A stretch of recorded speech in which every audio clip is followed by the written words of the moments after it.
Dan hari ini saya akan ngomong topik tentang doa. Harusnya yang lebih cocok ngajar tentang topik ini adalah Pastor Felicia. Ya, tapi saya mau nurut saja sama Pastor Carson.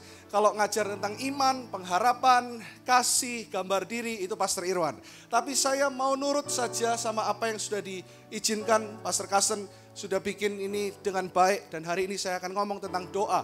Dan sebelum saya membahas khotbah tentang doa, kita akan lihat sebuah video kesaksian dari seorang full-timer yang kemarin dan tahun lalu kita sekolahkan di Singapura. Dia sudah menjadi Diploma of Ministry. Kita lihat apa yang Hasinta, our kids pastor, katakan tentang doa. Sekali lagi tepuk tangan yang meriah buat Tuhan. Thank you.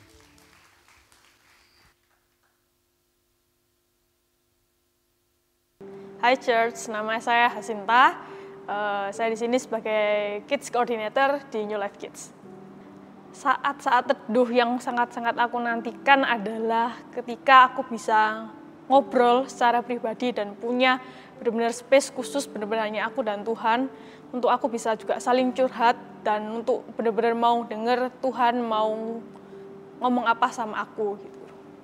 Salah satu jawaban doa Tuhan yang sangat-sangat membuat saya sampai saat ini belum terlupakan adalah ketika saya harus memilih dua hal yang benar-benar saya nggak tahu dan dua hal tersebut adalah benar-benar saya pertanyakan dan saya juga tidak bisa memutuskannya. Saat itulah saya benar-benar butuh Tuhan, butuh Roh Kudus untuk menuntun saya memilih mana jawaban yang benar. Walaupun jawabannya tidak sesuai dengan keinginan saya, tidak menyenangkan hati saya, tapi saya percaya semua jawaban dari Tuhan adalah jawaban yang terbaik. Ketika Tuhan benar-benar ngomong sama saya langsung, di mana saya dipanggil untuk menjadi benar-benar menjadi hambanya, menjadi panjangan tangannya, itu yang membuat saya kayak, oke Tuhan, ini yang Kau mau, di mana saya semakin mengenal Dia dan semakin mengenal apa panggilan dalam hidup saya dan apa yang Tuhan mau dalam hidup saya. Hasinta yang dulu adalah lebih mencari Tuhan ketika dibutuhkan. Nah, sedangkan ketika seiring berjalannya waktu, seiring pengenalan akan Tuhan semakin bertambah dan terasa ketika mengenal Tuhan itu terasa kita seperti orang yang selalu haus dan selalu ingin tahu bagaimana enaknya bersama Tuhan, bahwa damai itu ada, joyful itu ada dalam situasi apapun, membuat saya semakin ingin melakukan apa yang Tuhan mau. Yang dulunya nggak mau ketemu sama orang, begitu introvert. Saat ini saya lebih ingin untuk mengenal orang lebih lagi, untuk menjadi kepanjangan tangan Tuhan. Ya walaupun saya nggak sempurna, tapi saya percaya bahwa saya tetap bisa dipakai Tuhan sebagai alatnya untuk menyampaikan firman-Nya. Pengen tahu apa yang Tuhan mau dalam hidup saya. Mungkin tips dari saya supaya kita tetap bisa connect sama Tuhan adalah kita harus selalu ingat bahwa kita ini perlu Tuhan. Kita nggak bisa jalan dengan hidup kita sendiri, dengan pemikiran kita sendiri, dan kita juga perlu untuk kehadirat Tuhan selalu ada dalam hidup kita, dan dengan kita mengundang Dia untuk selalu masuk, untuk kita punya hubungan, untuk kita punya quality time yang benar-benar dekat sama Tuhan, dan kita juga bisa ikut life group di mana kita juga bisa saling support. Mungkin ketika kita lagi down, ada orang yang bisa encourage kita untuk yuk kita balik lagi sama Tuhan. Wow, kesaksian yang luar biasa. Saya mengenal seorang Hasinta ketika dia masih umur kira-kira 17 tahun, kira-kira 7 tahun yang lalu bersama-sama dengan kami ke Israel. Dan waktu itu dia belum sungguh-sungguh benar-benar mengenal Tuhan secara pribadi dan satu keluarga. Jadi keluarga ketika kita trip ke Israel. Dan saya membaptis Hasinta dan Benita, adiknya di Israel, di Sungai Yordan. Ya, dan setelah itu dia tertanam di gereja ini sampai hari ini menjadi hamba Tuhan full time. Kira-kira ada 150 anak yang dia gembalakan di bawah dia. Dan saya berdoa segera akan menjadi ribuan orang yang percaya. Tepuk tangan yang dahsyat. Ini adalah series yang saya percaya dari hatinya Tuhan. Connect series. Tema kita tahun ini apa? Connect, katakan connect. Connect. Dan kita tidak mau ketinggalan untuk kita mau connect sungguh-sungguh sama Tuhan. Minggu lalu Pastor Carson telah berkhotbah dengan sangat baik. Menyampaikan bagaimana kita hidup bergantung kepada firman Tuhan. Hidup sungguh-sungguh ada dalam firman Tuhan. Dan minggu kedua ini saya akan membahas tentang doa. Saya kasih judul kecilnya adalah mengapa doaku tak terjawab. Kita sering sekali berpikir kenapa ya doa ini kok tidak terjawab dan sebagainya. Saya pernah ajarkan doa itu tidak pernah tidak dijawab. Selalu ada jawabannya. Jawabannya adalah iya atau tidak atau belum. Tapi hari ini saya minta hikmat Tuhan secara spesifik untuk kenapa kita tahu sekalipun doa adalah topik yang sangat luas. Doa ini topik yang sangat luar biasa. Kita melihat orang-orang di Alkitab berdoa dan sebagainya. Ada yang langsung dijawab, ada yang langsung mujizat terjadi. Tapi ingat Paulus juga berdoa tentang duri dalam daging yang diangkat dari dalam hidupnya. Tuhan tidak angkat. Doa ini adalah topik yang unik, topik yang susah, topik yang sangat luar biasa. Saya akan coba menyimpulkan dengan 3 poin. Kenapa kok doa kita tidak terjawab? Ada beberapa hal yang kita harus evaluasi diri kita. Tapi kita baca dulu dari cerita Hana. Siapa yang ingat tahun lalu Pastor Irwan khotbah 2 seri tentang ketika Hana menanti janji Tuhan. Hari ini saya mau bahas dari perspektif yang berbeda. Waktu saya baca 1 Fatsal ini di ayat yang 10 tiba-tiba Tuhan ingatkan ketika Hana berdoa dengan pedih hati. Itu yang saya mau bahas hari ini. Kita baca sama-sama dulu supaya kita tahu background story-nya. Hana adalah istri dari Penina ya, dan Elkana, dan istrinya ada 2. Hana ini tidak bisa punya anak dan mandul. Dan kita akan lihat apa yang Tuhan mau ubah dari cara doa kita lewat cerita Hana. Saya bacakan. Lahirnya Samuel, 1 Samuel 1 ayat 1 sampai 3. Ini saya baca dulu 10 ayat supaya Anda tahu background story-nya dulu tentang Hana berdoa. Ada seorang laki-laki dari Ramataim, Jovim, dari pegunungan Efraim, namanya Elkana bin Yeroham bin Elihu bin Tohu bin Suf. Wah, katakan panjang sekali ya. Seorang Efraim. Orang ini mempunyai 2 istri. Yang mau punya 2 istri katakan bertobat. Yang seorang bernama Hana dan yang lain bernama Penina. Hana malah adalah istri pertamanya. Penina mempunyai anak tetapi Hana tidak. Dari awal ceritanya sudah sangat menyedihkan. Hana disepelekan, dibanding-bandingkan. Ya, makanya kenapa ada lagu wong kaya ngene ojo dibanding-bandingke. Dibandingkan itu enggak enak. Katakan kanan kiri. Dibandingno itu ora enak ya. Jangan bandingkan istrimu dengan istri orang, suamimu dengan suami orang. Ya, dia six pack kok kamu enggak apa-apa. Dia yang terbaik dari Tuhan untuk kamu. Orang itu dari tahun ke tahun pergi meninggalkan kotanya untuk sujud menyembah dan mempersembahkan korban kepada Tuhan semesta alam di Silo. Di sana yang menjadi imam Tuhan ialah kedua anak Eli, Hofni dan Pinehas. Pada hari Elkana mempersembahkan korban, diberikannya lah kepada Penina istrinya. Ini istri kedua. Dan kepada semua anaknya yang laki-laki dan perempuan, masing-masing sebagian. Ayat 5, lihat kehidupan Hana.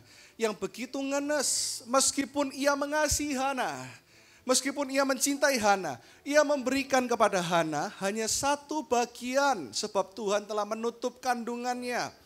Ayat 6, tetapi madunya selalu menyakiti hatinya, supaya ia gusar, karena Tuhan telah menutup kandungannya. Jadi istrinya yang namanya Penina selalu mengejek Hana. Kamu mandul, kamu tidak bisa produksi anak, kamu wanita yang terbuang. Ini yang dialami oleh Hana. Demikianlah terjadi, lihat. Dari tahun ke tahun, bahkan 7 tahun lebih, year after year. Setiap kali Hana pergi ke rumah Tuhan, Penina menyakiti hati Hana. Setiap kali mau ibadah nih loh ke New Life Church. Makanya cerita Alkitab sungguh relevan. Siapa yang pernah merasa mau ke gereja aja kok angel sih. Diajak tukaran sama suami yang belum bertobat. Diajak diomeli. Kok rasanya hati itu enggak enak. Hana pernah alami itu. Penina menyakiti hati Hana sehingga ia menangis dan tidak mau makan. Kalau kita sekalipun disakiti mungkin tetap makan karena ada banyak restoran di bawah ya. Lalu Elkana suaminya berkata kepadanya, Hana, mengapa engkau menangis dan mengapa engkau tidak mau makan? Kelihatannya suaminya perhatian ya. Mengapa hatimu sedih? Lihat apa kata suaminya. Semakin menyakiti hati Hana. Bukankah aku lebih berharga bagimu daripada 10 anak laki-laki? Pada suatu kali setelah mereka habis makan dan minum di Silo, berdirilah Hana, sedang Imam Eli, pendeta Eli, duduk di kursi dekat tiang pintu bait suci Tuhan. Ayat 10 ini saya akan bahas dengan spesifik. Kita baca sama-sama. 1, 2, 3. Dan dengan hati pedih, ia berdoa kepada Tuhan sambil menangis terseduh-seduh. Waktu sebelumnya saya baca ayat ini dengan perspektif yang berbeda. Saya baru menemukan perspektif yang baru kemarin. Kelihatannya Hana beribadah. Kelihatannya Hana berdoa. Kelihatannya Hana dekat sama Tuhan. Kelihatannya kita connect sama Tuhan. Kelihatannya kita ada di sini. Tapi kita nggak benar-benar connect sama Tuhan. Karena di ayat 10 dikatakan dengan pedih hati. Katakan dengan hati pedih. Dalam bahasa Inggrisnya dikatakan, ternyata lebih jelas dikatakan in bitterness. Bahasa Ibraninya, mar, katakan mar. Katakan kanan kiri, kamu bukan mar. Ayo, kamu tidak boleh bitter. Ternyata sambil kepahitan, ia berdoa kepada Tuhan sambil menangis terseduh-seduh. Kenapa? Kita masuk di judul kecil kita. Doaku tak terjawab. Poin yang pertama, mungkin ada hubungan yang belum dipulihkan dalam kehidupanmu. Kita berdoa, kita kelihatannya mengampuni, tapi kita masih kepahitan seperti Hana menyimpan kepahitan. Kita baca Matius 5 ayat 23 dan 24. Ini tentang hubungan, tentang bagaimana berdoa dengan benar. Saya bacakan untuk Anda. Sebab itu, jika engkau mempersembahkan persembahanmu, bahasa aslinya bukan hanya mempersembahkan persembahan. Ketika engkau beribadah, ketika engkau berdoa di atas mezbah dan engkau teringat akan sesuatu yang ada dalam hati saudaramu terhadap engkau.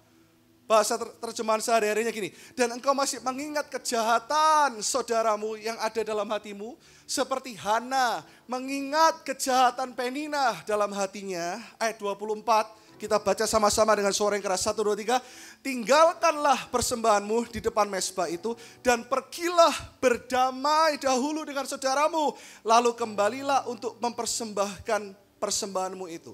Dikatakan, kenapa doa kita terhalang? Kenapa doa kita nggak dijawab? Karena kita masih menyimpan kepahitan. Mungkin ada hubungan yang belum dipulihkan. Ayat firman Tuhan jelas sekali berkata, kalau kamu masih ada kepahitan, bereskan dulu dengan orang yang menyakiti kamu, dan mulailah berdamai, barulah kamu berdoa dan beribadah. Saya kasih prinsip berdamai. Prinsip berdamai bukan berarti hari ini waktu Pastor Irwan ngomong, ingat siapa-siapa saja yang kau belum berdamai dalam hidupmu. Dan beberapa orang belum berdamai bahkan dengan dirinya sendiri.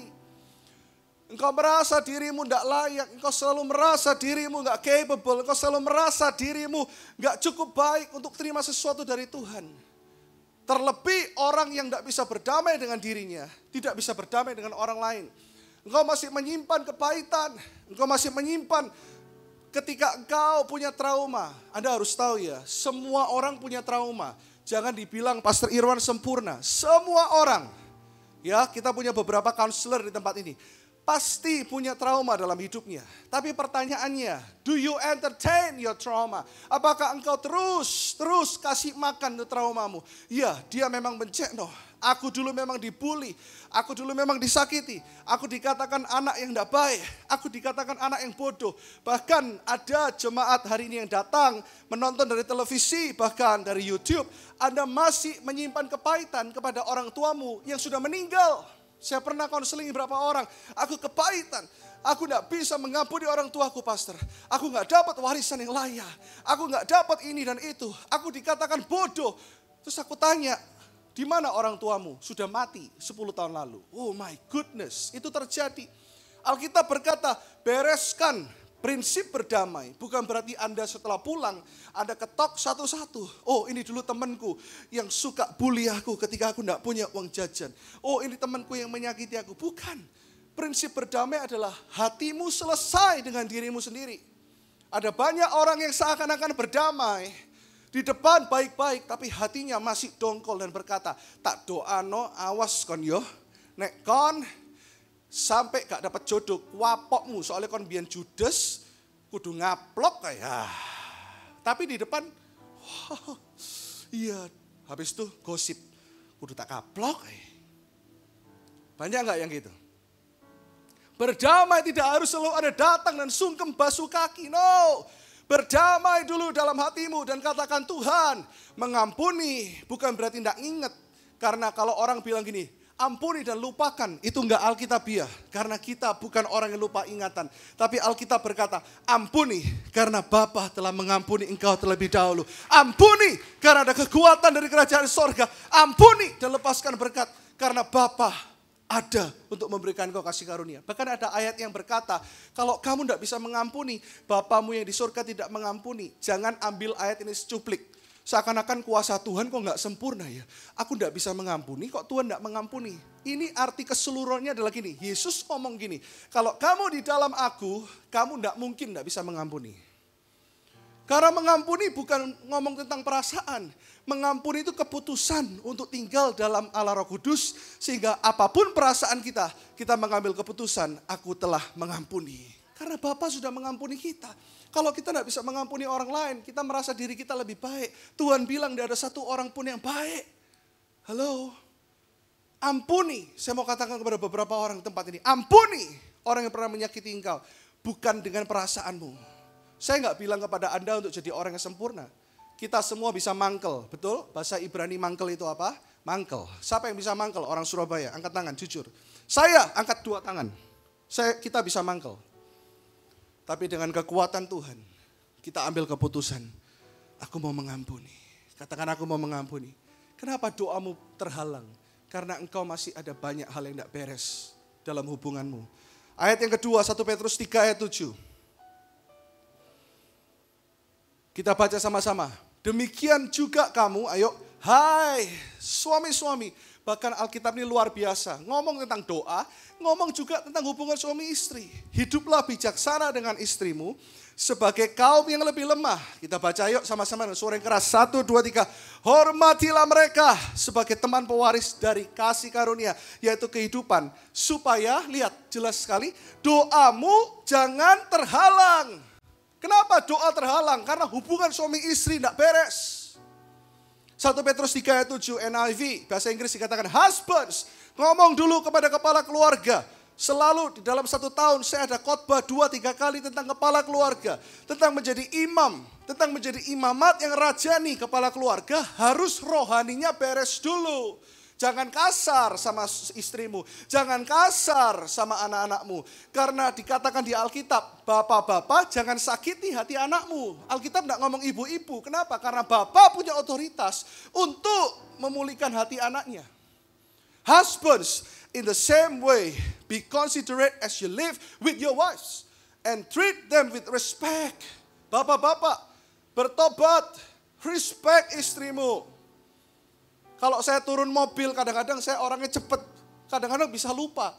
Tapi seringkali Roh Kudus mengingatkan saya. Jemaat pertama yang harus saya layani dengan segenap hati adalah istri saya dulu. Saya selalu ketika saya mau cepat jalan, ada yang nahan. Saya suruh dia jalan dulu. Treat your wife with respect. Dikatakan, and as heirs with you of the gracious gift of life, so that nothing will hinder your prayers. Ternyata hubungan suami istri yang tidak beres dikatakan doa menjadi terhalang. Dikatakan supaya doamu jangan terhalang, bereskan. Maaf saya harus ngomong ini. Bahkan Anda yang menikah, sebelum menikah Anda hidup buffalo togetherness. Ngerti apa itu buffalo togetherness? Kumpul kebo. Ya toh, buffalo kan kebo. Togetherness itu kumpul-kumpul. Anda yang dulunya buffalo togetherness, Anda harus bereskan hari ini. Bereskan, saya harus ngomong ini, kekudusan harus kembali kepada gereja.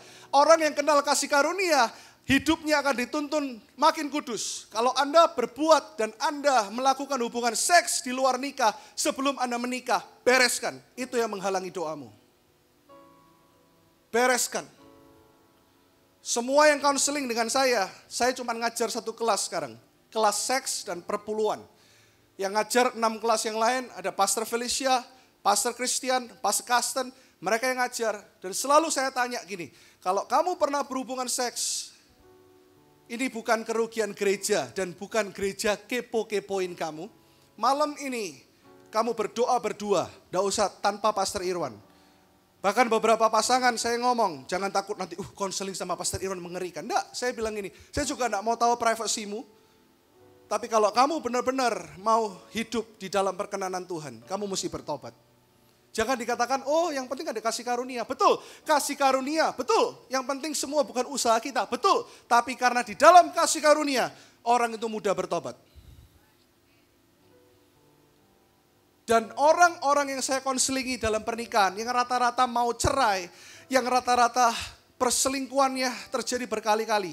Akarnya selalu sama. Mereka dulunya berhubungan seks berkali-kali, mereka tidak pernah bertobat.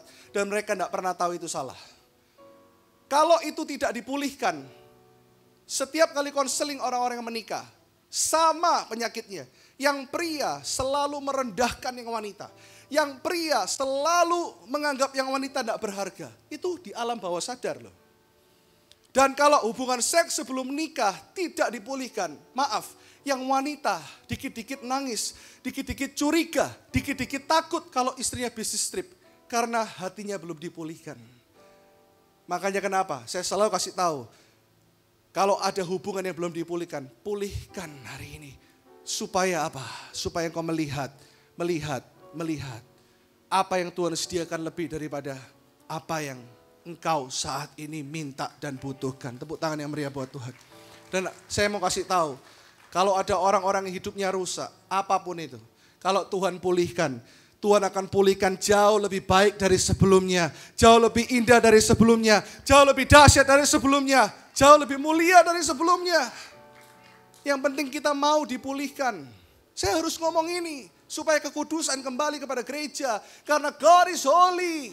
Allah itu kudus. Dan Dia telah membuat kita kudus. Itu yang Anda harus tahu. Bukan dengan usaha kita. Betul. Tapi Pastor Irwan selalu katakan selamat itu sekali.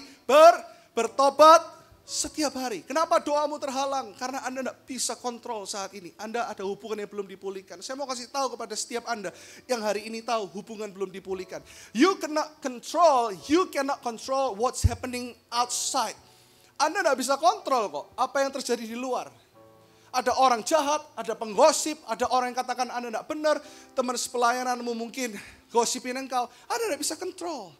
Tapi dengan kekuatan Roh Kudus, you can control what's going on inside. Ini harus dikontrol dalam sini. Bisa? Katakan bisa. Outside, urusan orang lain.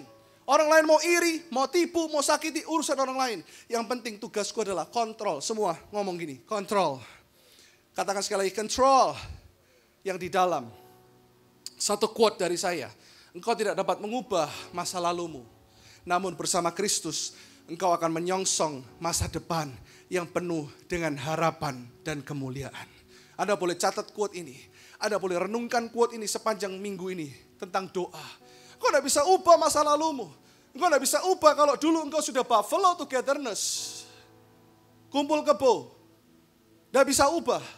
Tapi hari ini jika engkau mengambil keputusan yang tepat untuk bertobat, engkau akan menyongsong masa depan yang penuh dengan harapan dan kemuliaan bersama dengan Yesus. Yang percaya sekali tepuk tangan yang dahsyat dong. Come on, tepuk tangannya jangan tanggung-tanggung buat Tuhan. Oke? Yang pertama tadi, kenapa doamu terhalang? Ada hubungan yang belum dipulihkan.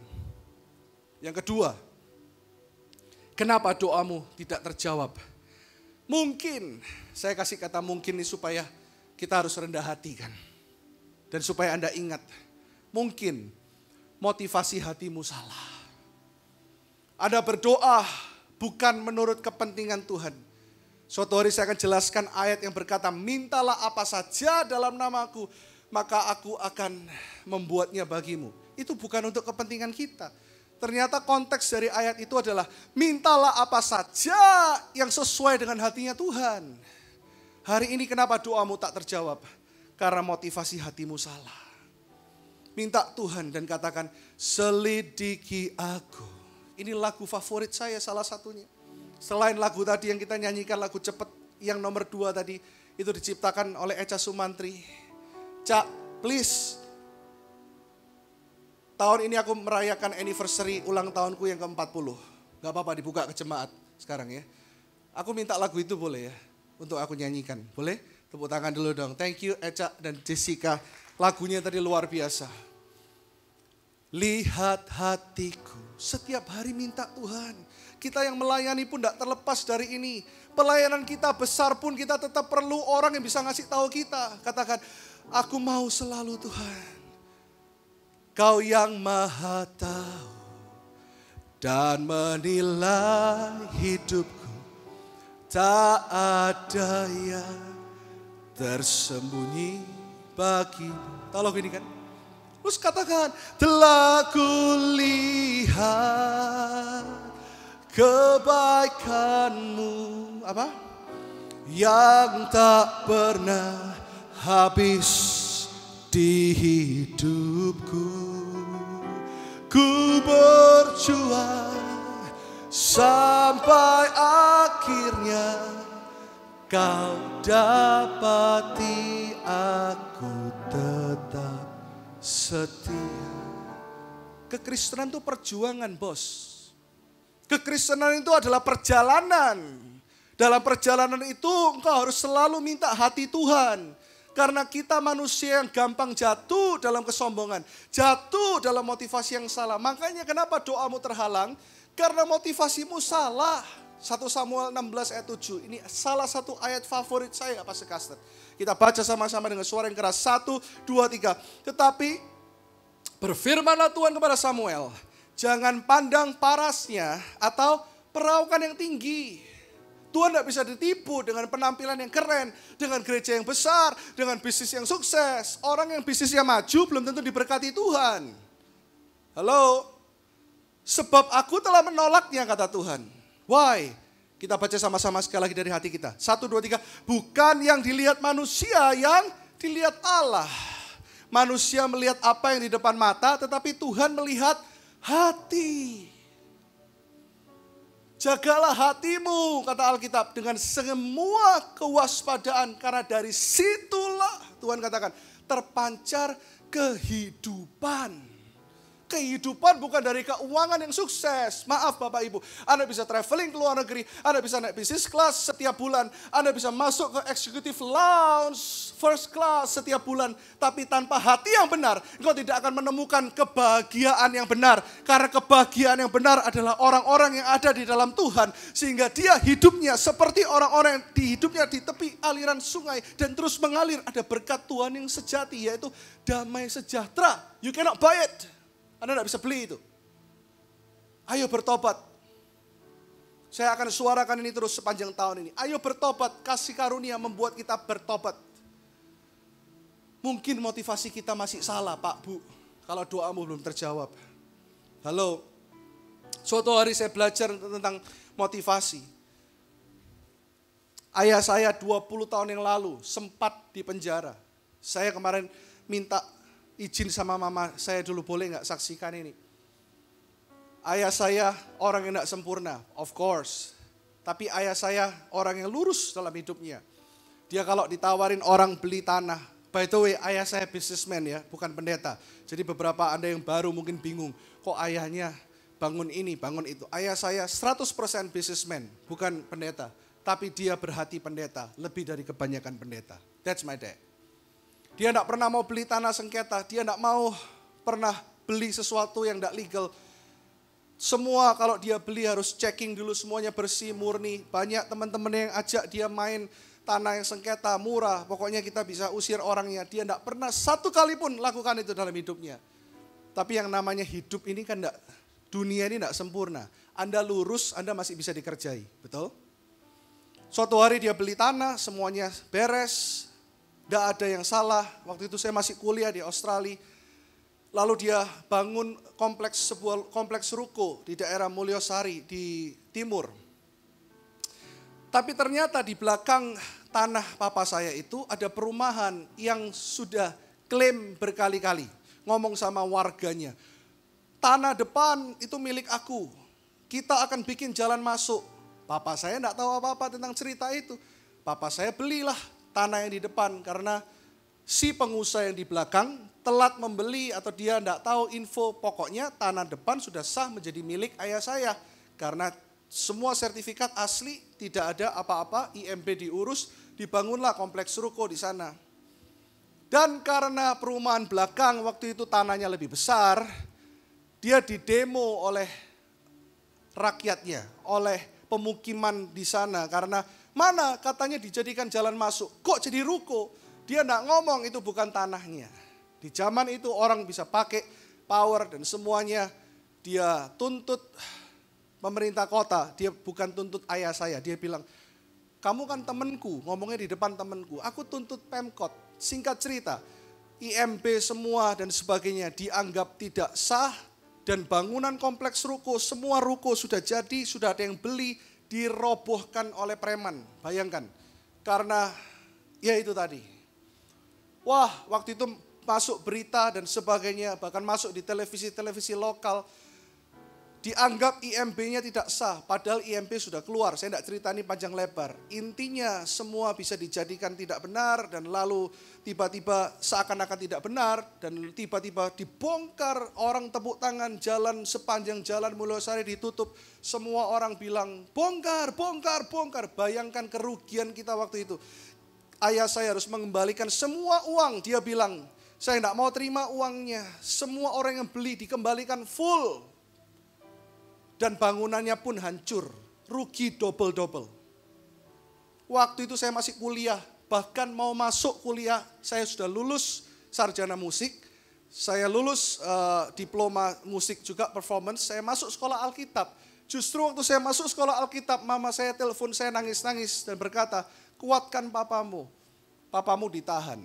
Jadi papa saya ada kongsiannya juga, tapi kalau ada masalah, yang temen itu kelihatan. Ya, teman atau sungguh-sungguh teman atau tidak itu kelihatan. Jadi semua kongsinya lari. Papa saya yang disuruh pasang badan. Papa saya ditahan. Sebelum ditahan dia telepon saya sebagai anak muda waktu itu saya umur 19 tahun. Saya emosi, saya bilang, "Enggak benar itu, lawan pokoknya gini, aku mau pulang. Aku enggak mau lihat papa ditahan kayak gini. Papa benar kok." Papa saya cuma bilang gini, "Kita memang benar. Karena itu Tuhan yang suruh. Dan kita mau tetap benar, ya nak ya." Yang saya kagum, dia enggak bilang gini, terkutuk itu orang. Orang itu enggak kenal Tuhan.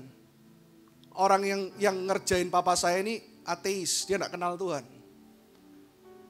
Papa saya enggak ngomong satu kata pun seperti itu. Dia cuma ngomong di telepon bilang gini, "Nak, Tuhan cuma suruh ampuni."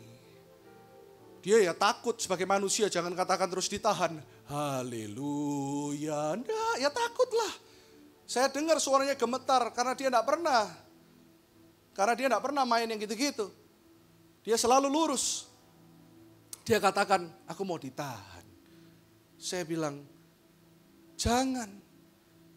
Please, do something. Saya ngomong sama mama saya ngomong sama lawyernya. Lawyernya bilang enggak bisa, ini harus ditahan dulu.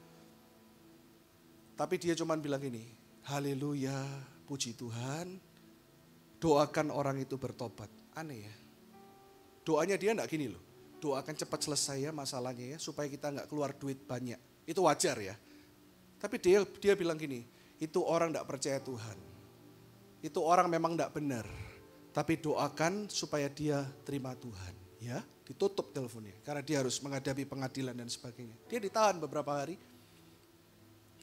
Tapi yang namanya kebenaran tetap kebenaran. Tanah itu tetap menjadi milik kita, tidak bisa diapa-apakan, karena memang tanah itu milik kita. Sampai bertahun-tahun, saya singkat ceritanya, saya tidak mau cerita kayak film Korea nanti, 2 atau 3 season.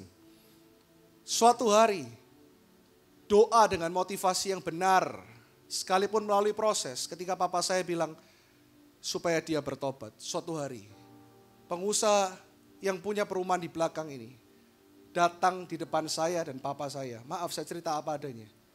Dia sampai mau berlutut paikui. Dia bilang, ampuni aku. Karena aku telah ngerjain kamu. Sekalipun aku bilang aku enggak ngerjain kamu. Tapi aku ngerjain kamu. Ampuni aku. Terus dia bilang gini, tolong. Kali ini aku minta tolong. Dia didemo oleh semua perumahan di belakang dia yang mengaku dia punya jalan itu. Dia sampai lari ke Amerika bertahun-tahun karena rumahnya didemo. Kita enggak pernah bayar pendemo. Kita tidak pernah suruh preman ke sana. Semua masyarakat bilang, kamu bohong. Kalau Anda benar, Anda tidak harus setiap hari di jalan ngomong kamu benar. Kebenaran akan muncul pada waktunya.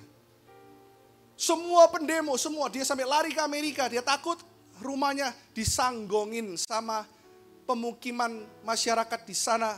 Dan semua orang yang beli rumah di sana. Demo dia sampai masuk koran. Dia minta tolong. Dia sujud. Papa saya bilang, tidak usah. Engkau cuman boleh sujud sama Tuhan. Singkat cerita dia nangis, dia bilang gini, "Koh boleh ndak doakan saya? Dan tolong saya saya tak beli tanahnya engkau itu. Karena aku habis-habisan.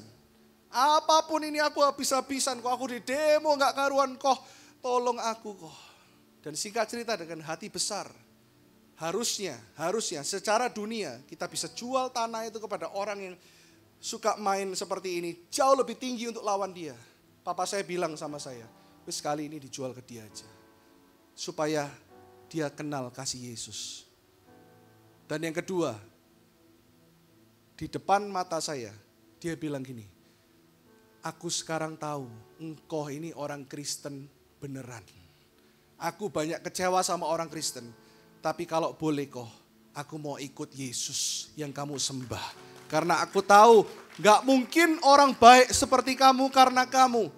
Tapi karena ada Tuhanmu yang namanya Yesus. Dia terima Yesus sampai dia mati. Dia percaya Yesus. Kita makan bersama berkali-kali. Dan ketika dia ngomong dia bisa keluar air mata. Dulu aku nyakiti kamu. Kamu gak pernah bales aku. Dulu aku gini. Memang anakmu jadi pendeta. Karena kamu terlebih dahulu jadi pendeta. Pendeta gak perlu title. Banyak pendeta yang hatinya bukan pendeta. Lebih baik kita semua pendeta. Karena kita punya hati seperti Tuhan Yesus. Katakan kanan kiri, motivasi yang benar. Ayo katakan motivasi yang benar. Terus katakan kanan kiri, kamu pendeta. Kamu hamba Tuhan. Semua kita hamba Tuhan, amin. Halo.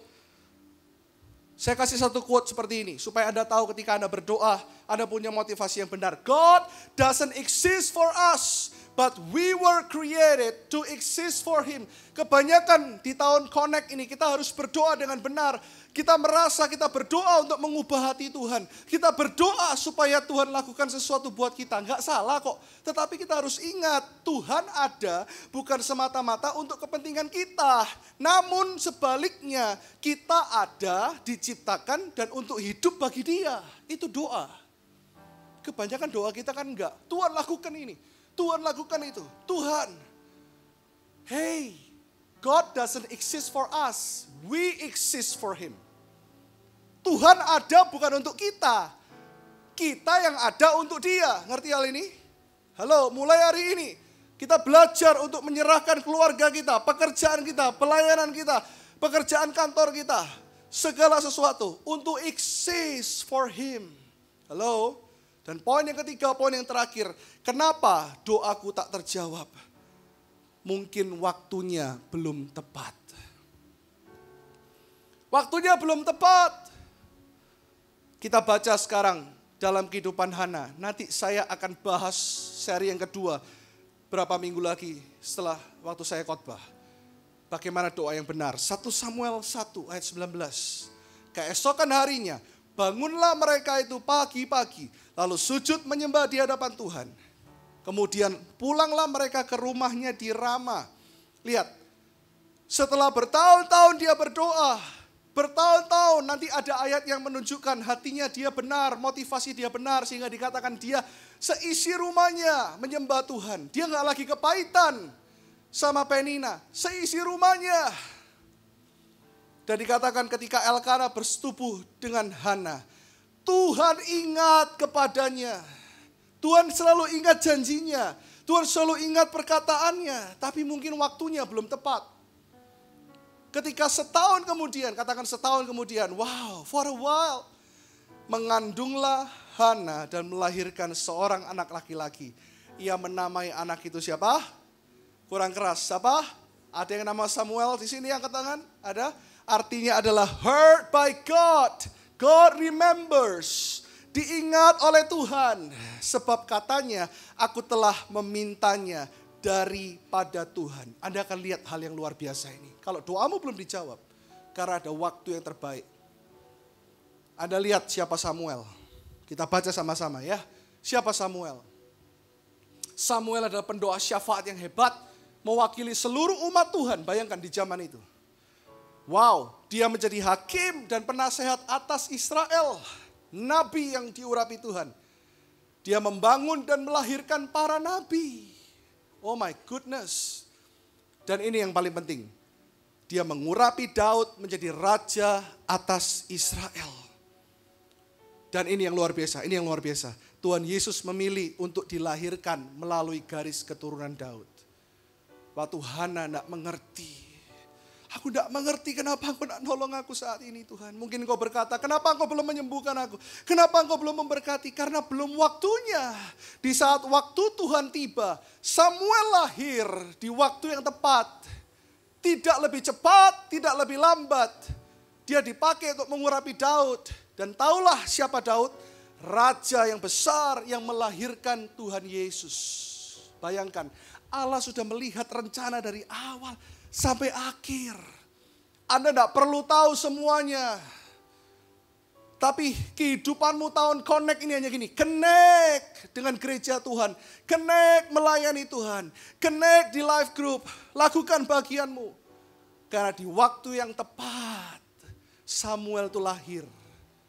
Siapa yang bisa melakukan waktu yang tepat? Hanya Tuhan Bapak Ibu. Anda mau cari dimanapun kalau belum waktunya Tuhan. Tidak akan terjadi. Tapi Tuhan telah melihat dari kekekalan. Tenang Hana. Samuel heard by God. Aku mendengar doamu tapi belum waktunya. 7 tahun berdoa. Tahun demi tahun disakiti. Tuhan mengingat tentang janjinya itu. Lahirlah Samuel di waktu yang tepat. Bayangkan kalau Samuel lahir jauh sebelumnya. Samuel akan sama umurnya dengan Daud. Dia nggak akan mengurapi Daud. Tapi Tuhan selalu memakai seseorang di waktu yang tepat, di tempat yang tepat. Janjinya selalu tepat, lahir di timing yang sangat tepat dan menjadi alat yang tepat. Gak ada yang tepuk tangan, come on. Haleluya. Selalu tepat. Halo, saya kasih quote terakhir. Waktu Tuhan tidak pernah terlalu cepat ataupun terlalu lambat. Waktunya selalu tepat dan sempurna bagi kehidupan orang yang percaya. Kita baca sama-sama yuk quote ini yuk. Untuk kita renungkan live group selama 1 minggu ini. Ayo sama-sama 1, 2, 3. Waktu Tuhan tidak pernah terlalu cepat ataupun terlalu lambat. Waktunya selalu tepat dan sempurna bagi kehidupanku, katakan bagi kehidupanku. Sekali lagi bangkit berdiri sama-sama. Kita baca ini sama-sama yuk. Ayo, come on. 1, 2, 3. Waktu Tuhan tidak pernah terlalu cepat ataupun terlalu lambat. 1, 2, 3. Waktunya selalu tepat dan sempurna bagi kehidupan orang percaya. Yang percaya sekali lagi tepuk tangan yang meriah buat Tuhan. 3 poin di Connect Series tentang doa hari ini. Kenapa doaku tidak terjawab? Yang pertama, mungkin ada hubungan yang belum dipulihkan. Minta Tuhan pulihkan hubunganmu. Yang kedua, mungkin motivasi hatimu salah. Yang ketiga, simply karena waktunya belum tepat. Tapi percayalah, Dia adalah Tuhan yang selalu menolong kita. Dia adalah Tuhan yang selalu menjaga kita. Dan waktunya selalu yang terbaik bagi kita. Mari tutup mata, sama-sama datang kepada Tuhan. Nyanyikan lagu ini sama-sama.